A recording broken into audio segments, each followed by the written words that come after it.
आसंताकाली बलांगीर आसुछंती मुख्यमंत्री मोहन माझी एथिपई चारिआडे उत्साह देखिबाकु मिलिथिबा बेले प्रस्तुति जोरसोर चलीछि। बलांगीर पथरचेपा स्थित आदर्श विद्यालय खेलपड़िया निकटरे कृषि मेला कार्यक्रमर आयोजन कराजिबो। एही अवसररे मुख्यमंत्री मोहन माझी सेठारे मुख्य अतिथि भाବରେ योगदान करी कार्यक्रमको शुभारंभ करिवे। प्रबल जनसमागमर संभावना को दृष्टि रखी व्यापक सुरक्षा व्यवस्था ग्रहण करा जायछि। प्रशासनिक अधिकारी माने निजे क्षेत्र परिदर्शन करी स्थितिर जांच करुछंती। सेही भଳି दलीय कर्मकर्ता माने मध्य कार्यक्रम स्थल को पहुंची बोली देखुछंती। आसंताकाली सकाळे मुख्यमंत्री बलांगीर रे पहुंची जिल्लावासी को संबोधन करिवे। एही अवसररे से जिल्लावासी को किछि नुआ भेटी देई पारंती बोली आशा रहिछि।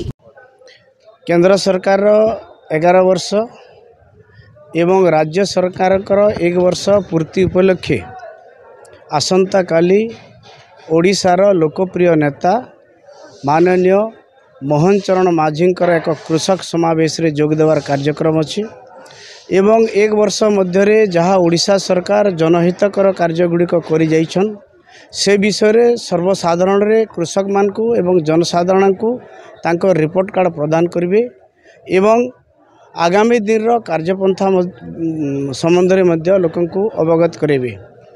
एतिरे बलांगीर जिला आखपाख अंचल जिलार समस्त कृषक बंधु माने एवं मुख्यतः भारतीय जनता पार्टी कार्यकर्ता माने उत्साह अच्छन कि मुख्यमंत्री 1 वर्ष पूर्ति हला परे आमर जिला को आसी तांकर करिथिबा कार्य गुडी को सर्वसम्मुख रे प्रकाश करिवे।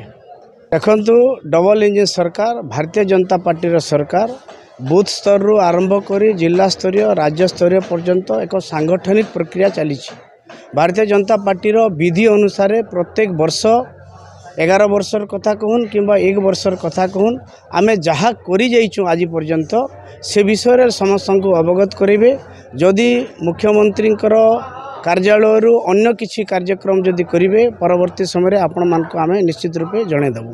अनिल पाणिग्राही मैं बलांगीर सहर जन बासिंदा अटे। देखुन जेन दिन ये सरकार है माननीय मुख्यमंत्री मोहन माझी नेतृत्व में से लोकंकर सरकार लोकंकर मुख्यमंत्री गोटे वर्ष है जेनटा विगत सरकार समय गोटे वर्ष जी काम नहीं है गोटे वर्ष मुख्यमंत्री मोहन माझी सरकार गोटे वर्ष तानु ढेर अधिका काम हो आ गोटे जेन कहुचे वर्ष 1 आ विकास अनेक ये प्रकृत सत्य कथा है।